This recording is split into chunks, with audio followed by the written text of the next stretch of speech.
Maybe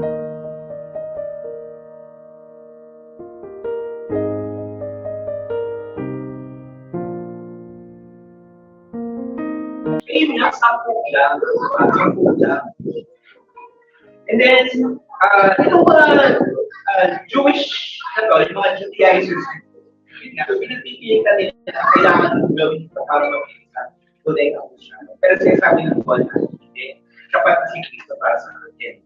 And then, ginamit na natin before ng Gnosticism, pinag-aralan natin ito ng 2 sessions na.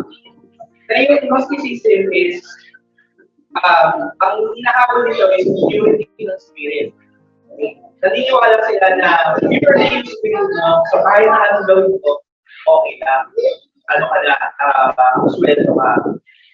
Pero, nakita natin sa pag-aaral natin before na, hindi po pwede i-claim na meron kang light, meron kang liwanag. Kasi, ay, pinanala sa darkness, sa kasalanan. And then, factionalism, yung paghahati-hati ng church, kasi sabi nila, ito ako kay Pastor Choi ako. Ako kay Pastor Mon ako. Ako kay Pastor Joseph ako. So, may mga fan-club, mga bias-bias yung So, dito sa letter na ito ni John, wala siyang isang issue na pinangalanan or in-address. So, when we talk about loving the brothers, loving our brothers and sisters, let's keep in mind itong mga pagkakahati na dito. Kasi, we have issues sa loob ng church. So far naman ang awa ng Diyos sa atin wala pa. Okay. Pero sana po naman tayo umabot sa ganun pagkakataon na magkahati-hati tayo dahil sa pagkakataon. Dahil sa mga issues na pwede namang pag-usapan, pwede namang magkaroon ng understanding sa ilalim ng spirit. Hindi ka natin makakatawahan na natin sa akin ang passage ko natin for today. Una, ano po? Yes. Una, ang pagmamahal ko kay Kristo ay may kaiba ng pagmamahal sa ating kapatid. And, sabihin ko ba na unfortunately, pero yung pagmamahal natin sa ating kapatid, hindi na yung kapatid natin sa today, kapatid natin sa kapatid natin. Sabi po dito sa verse 7, I am writing no new commandment, but an old commandment that I had from the beginning. Ibig sabihin, simula pa, binigay na ng Diyos itong kautusan dito. Kasi madalas, ginagawa natin komplikado yung pagsunod dito. Kasi we think of following Christ as a list of do's and don'ts. Isip natin na, pag gusto kong gawin si Kristo, bawal ito. Bawal ng pork, bawal ng beans. Diba? Hindi ko na, okay naman yan, yung mga meron kong pero yun lang, ang pagkakaintindi natin sa pagiging Kristiyano, we are actually missing the point. Sabi ni John, kung sukusin, hindi na bago yung tinuturo ni Jesus. Kasi binigay na ito noon pa. Leviticus 19 verse 18. Sabi nito, you shall not take vengeance or bear a grudge against the sons of your own people, but you shall love your neighbor as yourself. Diba? Sino eh? Yes, you shall love your neighbor as yourself. I am the Lord. Kung meron pang kadugtong na, mahalin ko yung mga kapag-western kasi ako ang Diyos. And then, in-emphasize yan sa Deuteronomy chapter 6 verse 5, you shall love the Lord your God with all your heart, with all your soul, and with all your mind. Kung ano tinanong si Jesus kung ano yung pinaka-importante yung commandment, sabi niya, you shall love the Lord your God, and you shall love your neighbor as yourself. Think about it. Actually, yung 10 commandments can be grouped to these categories. First is love for God. You shall have no other gods before me. You shall keep the Sabbath. Remember Sabbath. I am the Lord your God. Lahat ng iyon ay tungkol sa ating pong pagmamahal sa Panginoon. And I think ni Kuya Cherry before. And then yung other half ng 10 commandments, love for others, honor your parents, do not kill, do not steal, do not forget. So yung pagmamahal natin sa Diyos, meron siya kakita na pagmamahal din sa kapwa natin sa mga tao. Pero bago tayo magkaroon ng kakaibang idea sa pagmamahal, kailangan linawin natin kasi nga, sa age natin ngayon na love your neighbor, di ba? Love your neighbor. So, kahit na lalaki siya, ayaw dapat din, di ba? And ano ang sinaselebrate ng ngayon, di ba? Today is, itong buwan na ito is Pride Month, di ba? At di ba yung sinasabi ng Panginoon, or sinasabi ni John dito, ang word na ginamit na mo is agapaw. Remember, sa Greek language, yung love has several forms. Okay? So, meron niya sa Bible, nakikita natin yan palagi. Agape, agapaw, yung mga variations. Phileo, which is brotherly love.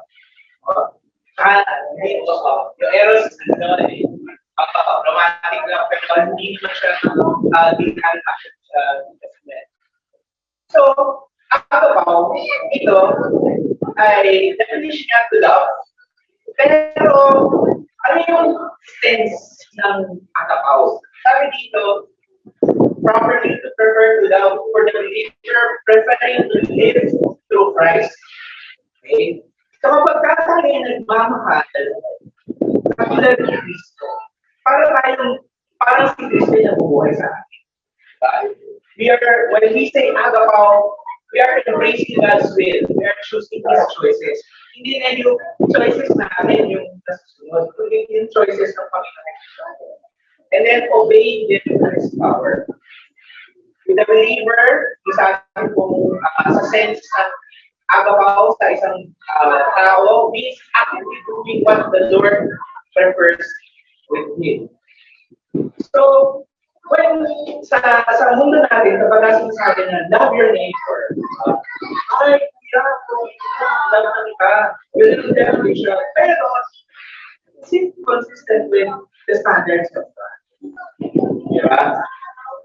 So, agapaw, to love as God loves us, means that mamuhay tayo katulad ni Kristo. Christ living His life through the believer. And sa totoo lang, ang hirap ito, guys. Ang hirap po nito. Pagmamahal na sabi dito ni John, pagmamahal na ako natin. Naalala ko ulit yung nakikinig ako ito sa YouTube. Nung kabataan ko, may bagong Christian. Tapos, meron po ako kabarkada sa church na gusto kasama. Actually, to the point na, syempre, dahil pangatlo ko sa pamilya, yung gusto ko kapatid, di ba, yung mga kapatid yun. Meron ka ng time na hindi sabihin yung kapatid for some reason. Nakita nyo lang yung paano kapatid na dumating ako doon sa learning stage na inis ka sa kapatid ko. Tapos yung katropa ko nito, mas gusto ko siyang kasama kaysa sa. So, I think I was a year into my pagiging Christian. Hindi sabihin ako ng kapatid ko, hindi ko. Tapos sabi niya sa akin, Mon, itong si Ganito, gusto mo ba siya kasama? Oo, kasi, gusto ko niya sa akin, i-enjoy lang ito. Kasi, bakit mas gusto mo siya kasama kaysa sa kapatid ko? Kaya sabi mo, love mo si God, pero galit ka sa kapatid. And, yun nga, yung feeling ko na parang binusa ng madalag. How would I say that, kapatid, I worship you, my God. I worship you, my God. I love you. Talaga pala eh. Lord, I love you. Tapos pala, galit ako sa kapatid ko. Parang kasi nasa ng kuya ko. Parang kasi nasa ng shucks. Kung sinabi natin, ano ba itong nadarama ng shucks? Ganun yung nararamdaman ko. To be honest, hindi natin kaya ito kasi we have our own preferences. We have our own kahit na mismo sa ating mga kapatid, yung mga times na kinainis natin yung mga kapatid natin for no reason. Kaya nga yung word na ginamit ni John, akapaw, nangangahulog na hindi na normal na tayo yung nabubuhay sa atin. So if Christ is living in us, sabihin, mahirap siya gawin, kaya siya diba? Hindi siya imposible kasi you have Christ living in you. You have Christ who allows you to love as He loved us. So, anong ibig sabihin ko nito para sa atin? Kailangan, mahalin natin yung ating mga kapatid, ating pamilya, sa pananampalataya, bilang patuloy ng ating pagsunod. Sinabi ni John na old commandment na yung pagmamahal sa bawat isa, na gaya ng pagmamahal ni Cristo. Kasi matagal na itong inutos ng Diyos. But He also says, it is also a new commandment. It is a new commandment that I am writing to Him, because the darkness is passing away and the light is already shining. Ang gusto sabihin dito ni John, pag nasa atin na si Cristo, dati na tayo, darkness, napapalitan na. Napapalitan na ng true light, which is in Jesus Christ. So, ibig sabihin, hindi tayo pwedeng manatili na galit sa kapatid. Hindi tayo pwedeng manatili na ayoko ng kapatid ko niya, o ayoko yung kapatid niya, or ayoko yung kapatid na yan. We need to love each other. That's the same way that Christ loved us. Kasi, yun yung patunay ng pagbabago sa atin. Hindi na tawag na sanctification. Hindi na tawag na pagbabago ng Panginoon sa atin. Kasi yung expression ng pagmamahal sa Diyos, during that time, remember, no time of Jesus, ang naging expression ng pagmamahal sa Diyos is keeping up of the traditions like yung mga Pharisee. Kaya nga sinabi ni Jesus na ano yung commandment, hindi lang kasi dahil sama siya nito, but it is a challenge para sa mga apostles na ipakita yung kanilang pagmamahal. Babalikan natin itong John 13 verse 35. Sabi dito, by this, all people will know that you are my disciples, if you have love for one another. So, unang tingin, parang ang simple lang naman tutos ni Jesus. Pero, siguro kung wala kang kapatid, wala kang kasama ng mga kapatid, sige mo, madali lang ako pala yan. Pero kung may kapatid ka, di ba? Sino ba yan dito yung lumaki na yung gamit? Na pinagkakaingat-ingatan mo. Nagulat ka na lang nasa labas na. Yung t-shirt na pinagkakaingat-ingatan mo. Bigla na lang, uy, masarap ko yan! Diba? Alam ko ba? Oo, sabi ko doon sa kapatid ko, pinamit ko. Diba? Diba? May mga ganun. Yung kapatid na nakakasal sa'yo, wala nang sinabing maganda sa'yo. At kahit na matanda na kayo, diba? Sabi ko sa'yo na, lagi na lang yan doon na, kung hindi na nakikas mo yun, diba? Hanggang ngayon, dadalalang natin yun. Merong hurt na may dulot sa atin. So in one way or another, maaaring hindi ganun kadali ang mahalin yung ating mga kapatid. Kahit yung sinasabi niyo, kung sa katulo mo, nahihirapan ka na, how much more did you go sa church? Wala naman tayo yung nalaman sa isa. Nagsama-sama tayo sa lugar na ito, di ba? Taong iba-ibang background. Libre sa sinigang. May ayaw sa sinigang. Di ba? Kung ayaw mo ng sinigang, kasi gusto ko na ano ko. Bakit gano'n?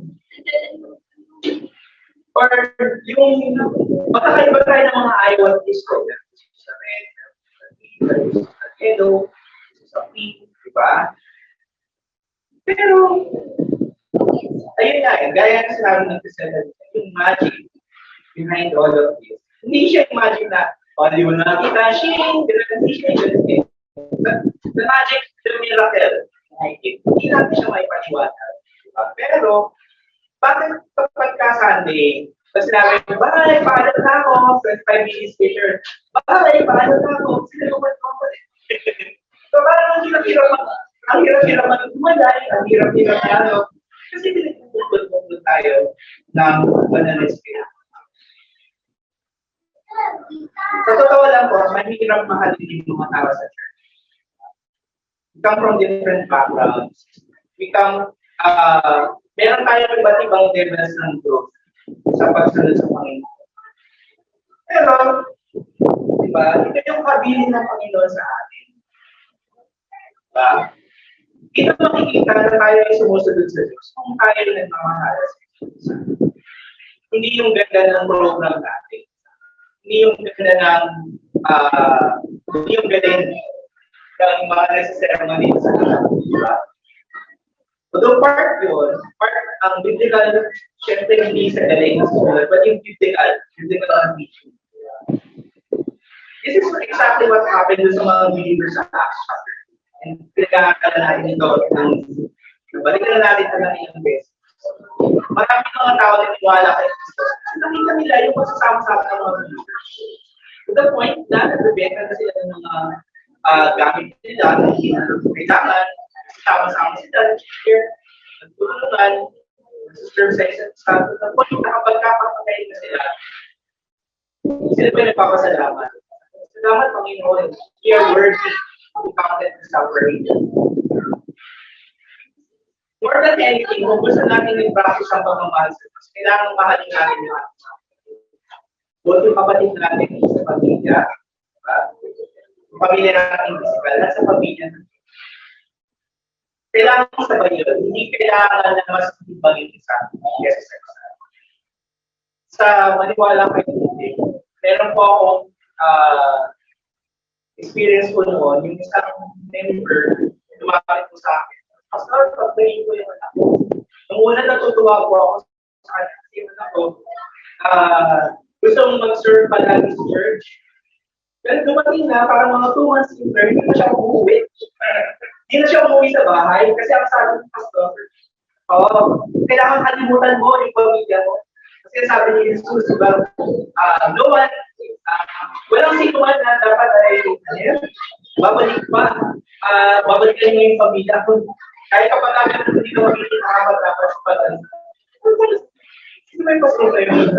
Hindi mga churches. So, hindi dapat mas matimbang. Ang pagtuturo naman ng Panginoon is yun nga, exaggerate niya yung sinasabi niya na hindi mo kaya nagtibas sa mga. But, ang sinasabi ng Panginoon sa atin dito is, to honor our father and mother, love our brothers and sisters, sa pamilya natin, maging sa pamilya ng Diyos. Ito ang mapapatunay sa atin na tayo ay kaya kung mahal natin. Pangalawa, ang pagmamahal ng Kristo ay kasama ang pagpapatawad. Ito na, ito na exciting na part. May kasama ang pagpapatawad sa mga nagkasalang sa hindi. Sabi dito sa verse 9, whoever says he is in the light, hates his brother is still in darkness. So hindi mo, counter ito sa sinasabi nung iba sa church at Ephesus, na sinasabi nila na ang tagay na natin ang liwanag, nasa amin ang liwanag, nung ngayon na, believe in yourself, I believe I can fly. Nasa amin ang liwanag. Pero, pwede sila sa kanila mga kapatid. Whoever says he's in the light, his brother is still in darkness. Kaya, nasa kasalanan pa rin. Whoever loves his brother, abides in the light. Diba? Maiging ma-remind din tayo ng katotohanan nito kasi sa panahon natin din, marami mga churches. Ang emphasis is kapag Kristyano ka, dapat blessed ka.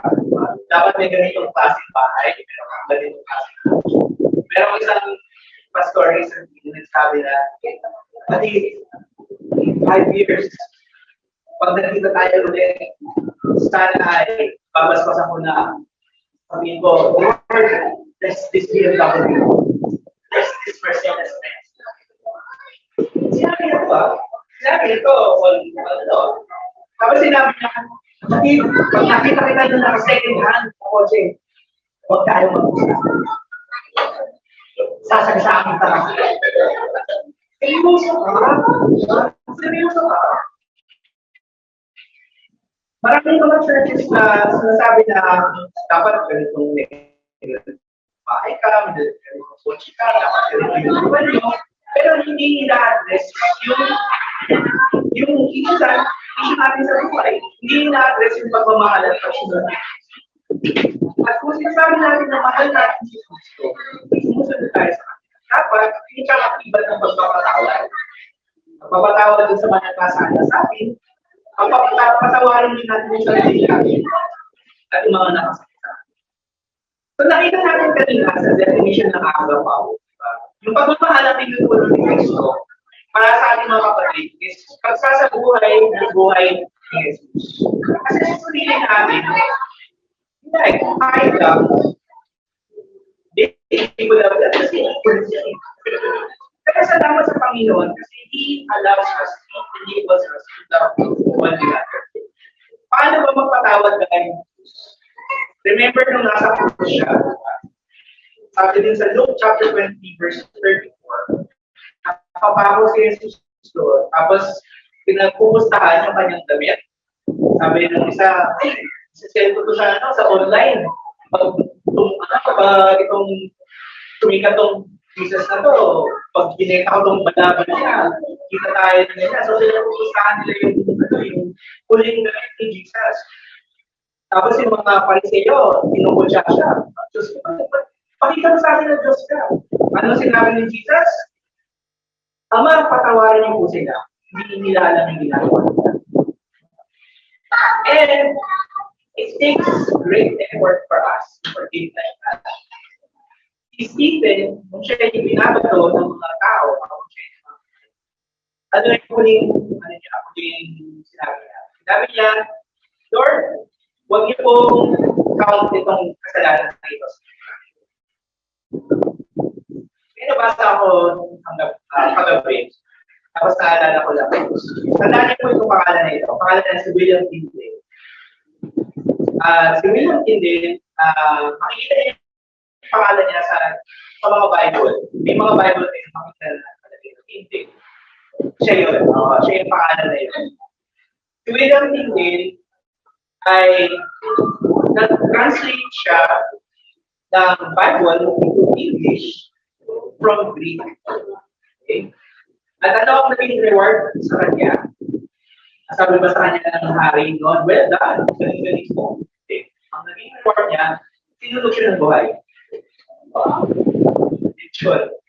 Lechon siya ng buhay. Doon sa plaza. He was burned at the stake. Tapos, parang to think of that, si Tyndale could have said na, Lord, kayo na bahala sa kanila. Huwag niyo kalimutan ito, Lord, sa akin. Pero anong naging last words ni William Tyndale? Sinabi niya, Lord, buksan niyo po ang mga mata ng hari na yan. Open the eyes of the people. And that is why we have the Bible now. In English, in Tagalog, in Cebuano, in Ilocano, diba? And in so many languages. In Ilocano, in Korean. We need to thank the Lord dahil itindihin. Dahil sa kanyang sa panalangin niya yun, sinabi niya, Lord, buksan niyo po ang mata ng ay naging required sa mga churches ang KJV. Di ba? Naging inalaw na ma-mass produce ang King James version.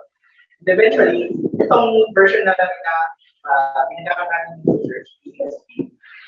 And then, in one way or another, connected sa ginawa ng Panginoon sa point nila. Pero what if sinabi ng naiintindi na pakain na kayo ng lahat? Lord, pakainin mo sila lahat. Might have been the difference. Might have been the difference. Ganyan yung magpapatawad na nais mo sa akin. At To be really honest, mahirap. Mahirap siyang gawin. Took me a lot of years bago ko nakakawal yung mga tatay. Dahil sa pag-iwan niya sa akin.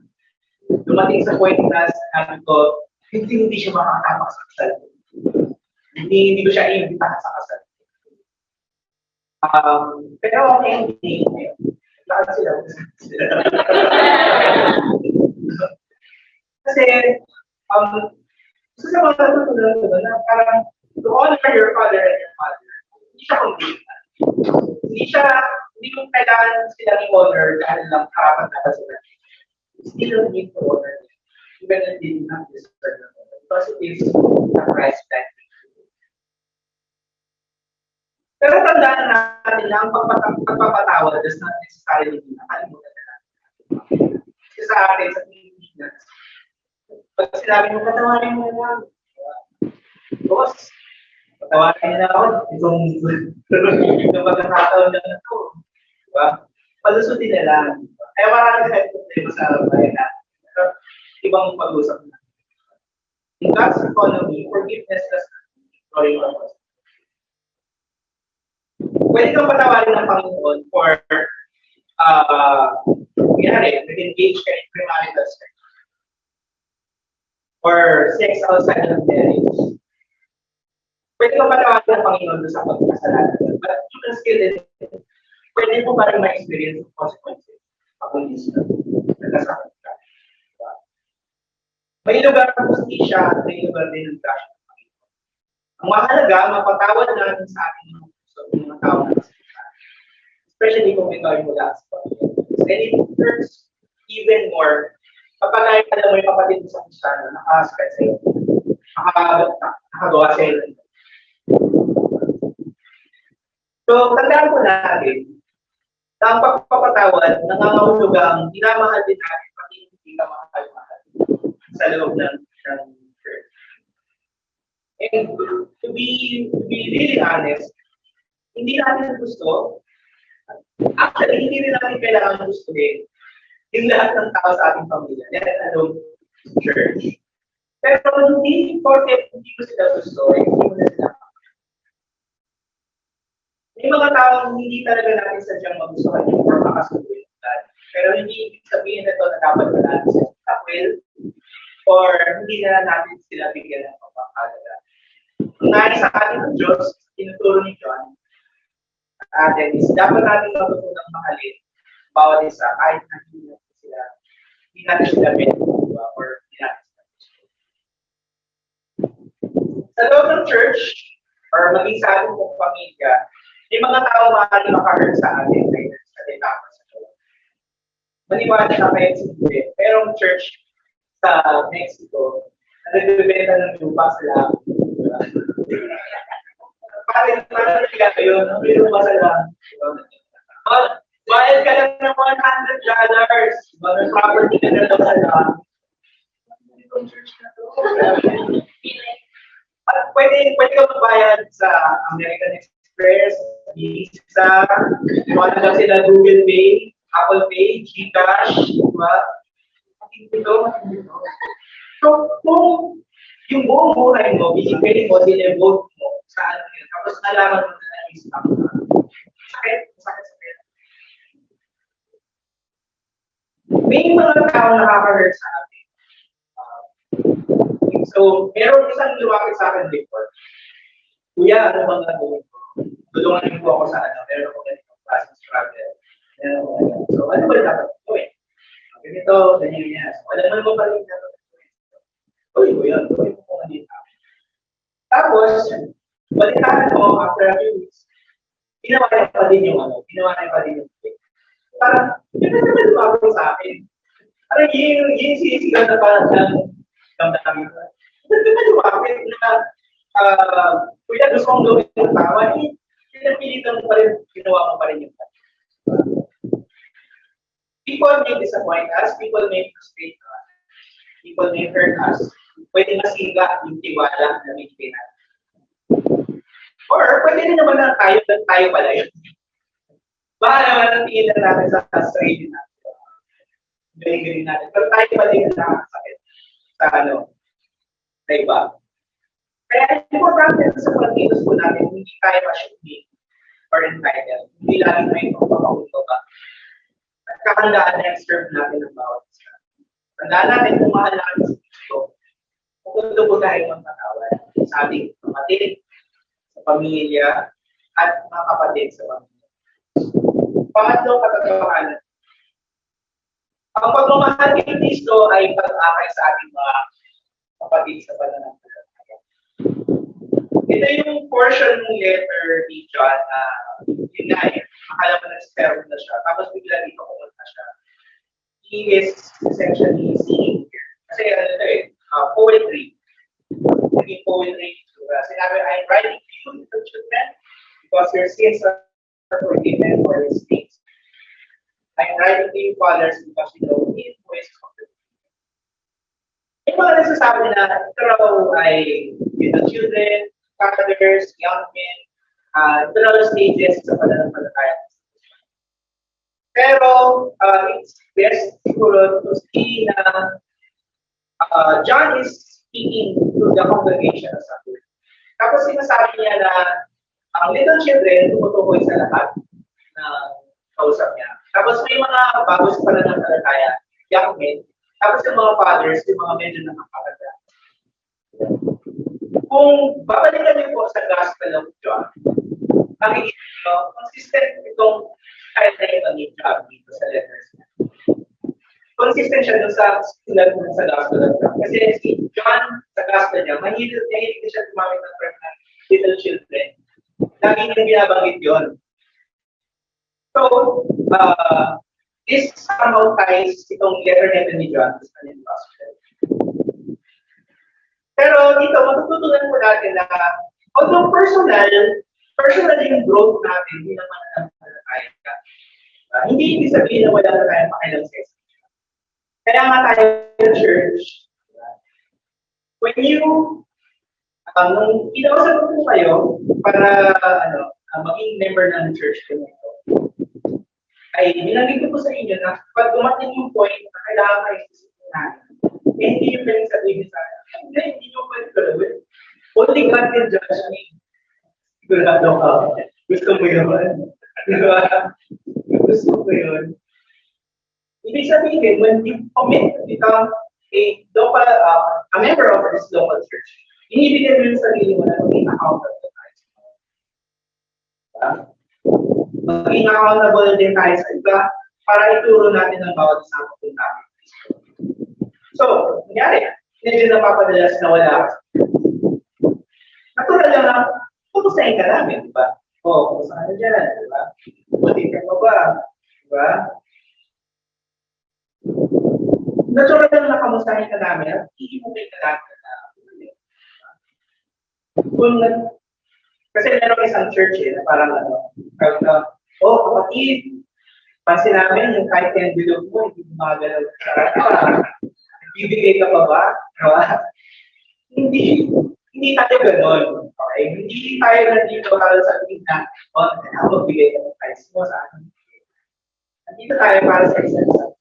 I-encourage ang mga isa na nandito tayo kay Gusto. And being part of this fellowship, being part of ito, pagsasama-sama natin sa ilong, importante po ito. For example, nagkakaroon ng issue sa buhay mo na naglalagay sa alanganin sa iyong testimony. Bilang tagasunod ng Kristo.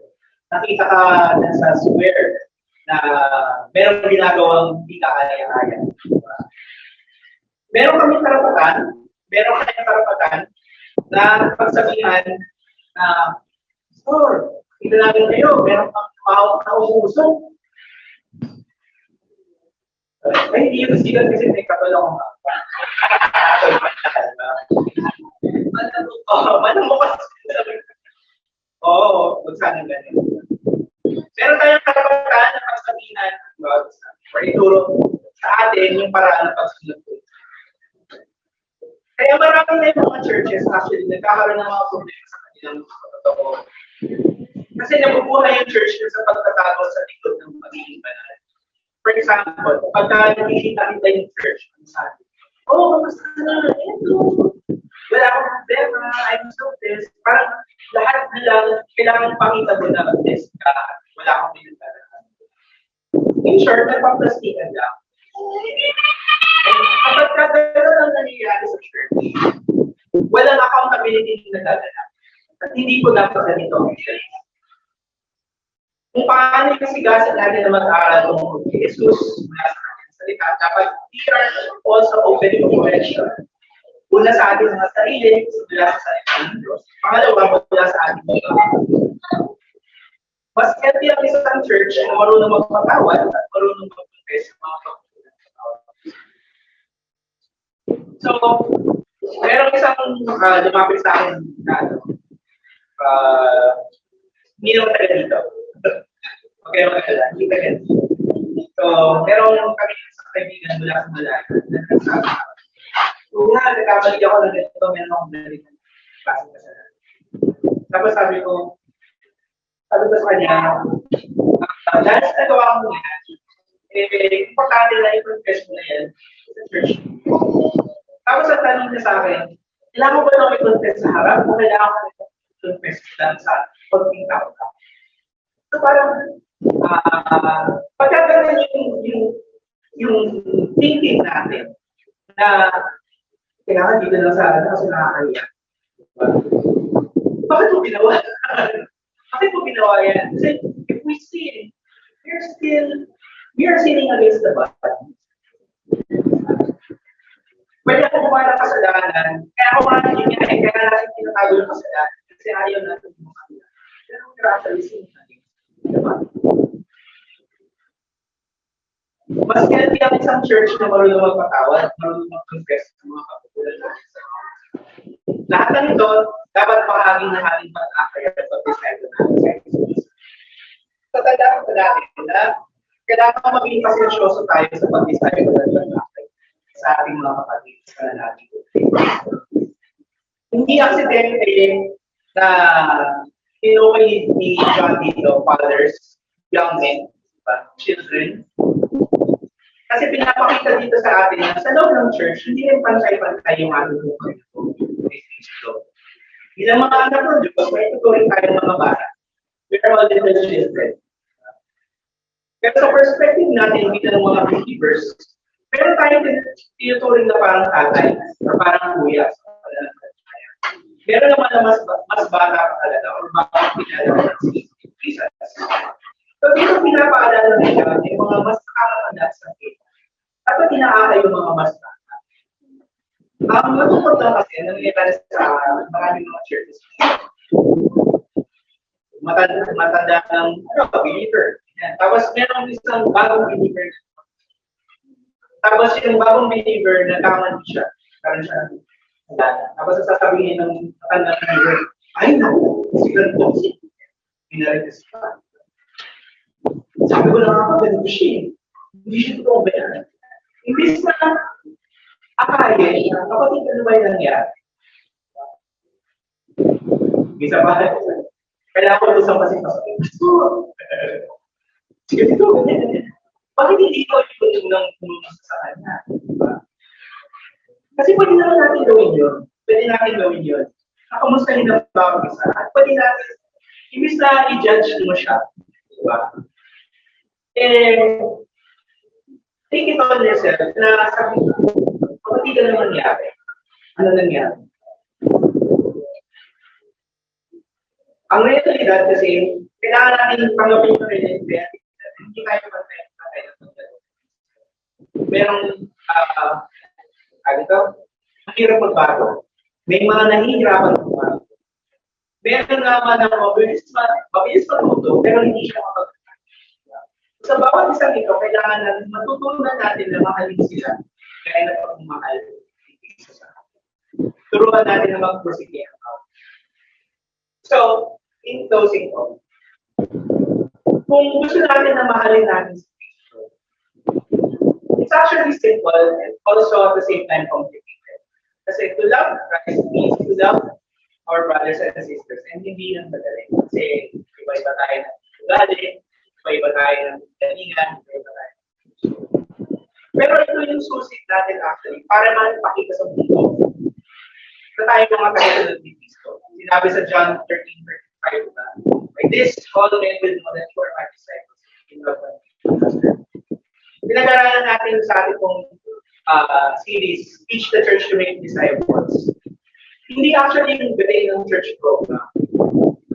Kahit hindi nga yung galing ng DBS, hindi yun yung susi. Hindi yung galing ng Sunday school natin, hindi yung galing ng music natin. Hindi yun yung magpapakilala ng Jesus Christ. Hindi, kung paano tayo makasama sa mga. Kung paano natin mahalin ang bawat isa habang sinasagawa yung program ito. Is in point kahapon sa BBS, sa SSCL.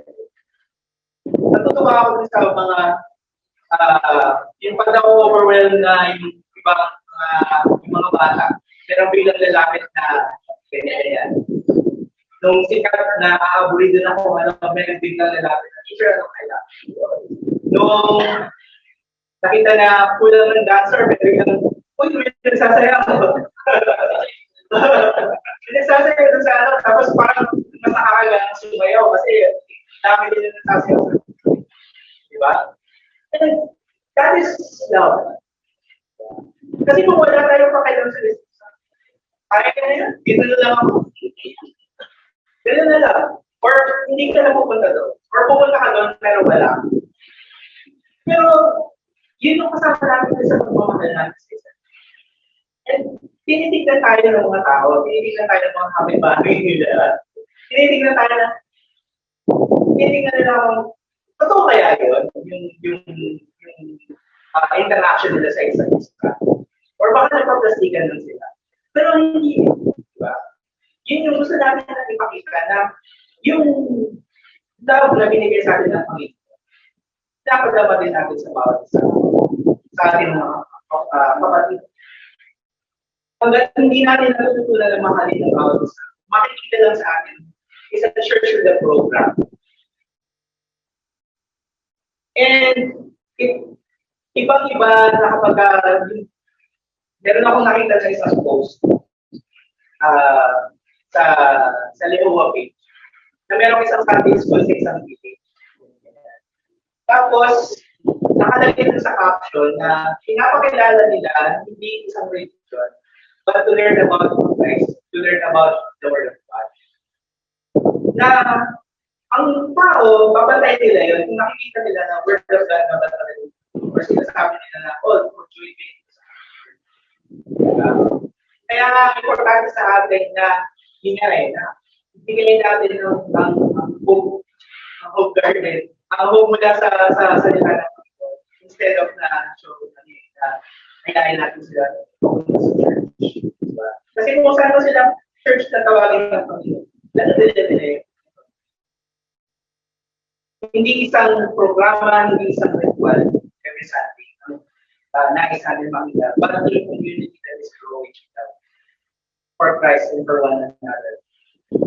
Pwede tayo participate in every church program, pero kung hindi tayo willing na magmahal, share na ating voice. Ang church natin hindi magiging patotoo. Hindi siya magiging patotoo ng pagmamahal at pagpapatawad ng Diyos. Kaya sa Kristo. Ang makikita lang ng mga tao na, kapag nag-join ako dyan, kahit hindi yung makikita ko sa akin. Kaya natin itong mga tandaan ko. Ang pagmamahal kay Kristo, hindi kaakibat ng pagmamahal sa akin. You want to love Christ, love your brother and your sister in Christ. Mahalin natin yung ating mga kapatid sa pamilya, sa pananampalataya. Sometimes, yung kapatid natin, they hurt us the most. Pero kailangan natin sila ng mga. Ang pagmamahal kay Kristo may kasamang pagpapatawad sa mga nagkakasala sa atin. Pagpapatawad na nakakahulugang natututunan natin mahalin kahit hindi ka mahal. And pangatlo, ang pagmamahal kay Kristo paglakay sa ating mga kapatid. Huwag natin silang hayaan. Kundi, akalin natin patungo kay Kristo. And sa pag-aakay natin, kailangan natin maging pasensyoso. Huwag natin sabihin na, ang hina-hina mo naman. Jesus, no. At pag ganito ka, huwag ganun. Huwag ganun. Merong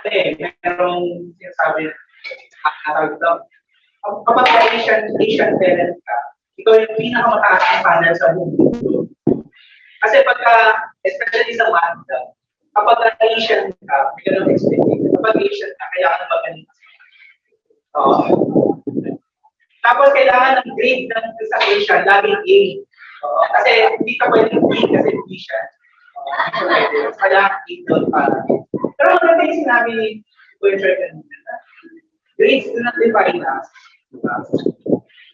So, yung pag-aakay natin, hindi dapat dun sa performance ng ating although importante yun, patuloy tayo sa buhay na paglayo sa kasalanan at paglayo sa mga bisyo. Pero hindi patient. Ang ma-develop ko sa atin is kung genuine or sincere na pagmamahal sa mga at hindi lang dahil sa meron tayong sinusunod na checklist. Sa week na ito, ito yung challenge ko para sa atin. Sige po. Mahal mo ba si Cristo? So kung mahal mo si Cristo, mahalin natin yung ating mga kapatiran. Magpatawad po tayo sa Cristo. Pamamagitan ng ating pagmamahal sa pamilya ng Diyos, makakakasa tayo. Mas lalalim pa yung pagmamahal.